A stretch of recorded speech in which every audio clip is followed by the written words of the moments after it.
میں جب مر چکا، ہمیں مرے ہوئے 3-4 منٹ ہو چکے تھے، لیکن ہمیں یقین نہیں آ رہا تھا کہ ہم بھی کبھی مر سکتے ہیں۔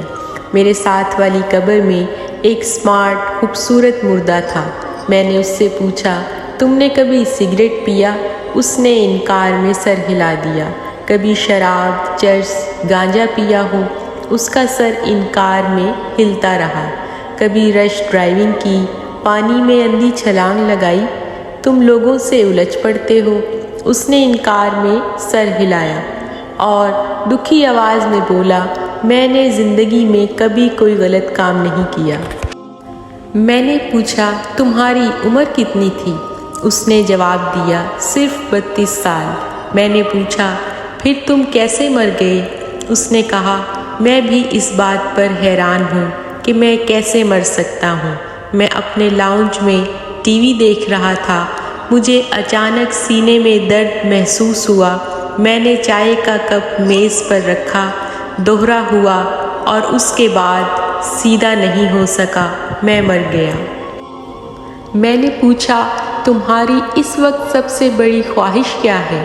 اس نے میری طرف دیکھا اور بولا، 3 منٹ کی زندگی۔ میں صرف 3 منٹ کے لیے واپس جانا چاہتا ہوں۔ میرے ابو مجھ سے ناراض تھے، میں اپنی بیوی سے بدتمیزی کرتا تھا، میں نے اپنے بچوں کو کبھی پیار نہیں کیا، میں اپنے ملازموں کو وقت پر تنخواہ نہیں دیتا تھا، اور میں نے اپنے لان میں گلاب کے پھول لگوائے تھے، لیکن میں ان کے پاس نہ بیٹھ سکا۔ میں 3 منٹ میں سب سے معافی مانگنا چاہتا ہوں، اور میں اپنے خوبصورت گلابوں کو چھو کر دیکھنا چاہتا ہوں۔ اگلی قبر میں سے ایگزیکٹو قسم کا سیریس مردہ تھا۔ اس کے چہرے پر کامیاب بزنس مین کا اعتماد تھا۔ میں نے اس سے پوچھا، تم بھی مر گئے؟ اس نے افسوس سے سر ہلایا اور جواب دیا، میں بھی اس بات پر حیران ہوں۔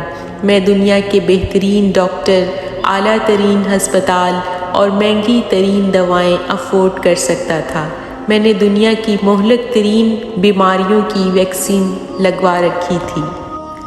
میں امریکہ اور یورپ کی بہترین لیبارٹریوں سے ہر 4 ماہ بعد اپنے ٹیسٹ کرواتا تھا، ہفتے میں 2 بار اسٹیم باتھ لیتا تھا، میں ڈائٹ چارٹ کے مطابق خوراک کھاتا تھا، ہر ہفتے فل باڈی مساج کرواتا تھا، میں کام کا سٹریس بھی نہیں لیتا تھا، میں نے ہمیشہ بلٹ پروف گاڑی اور ذاتی جہاز میں سفر کیا، میرے پاس 5000 لوگ ملازم تھے۔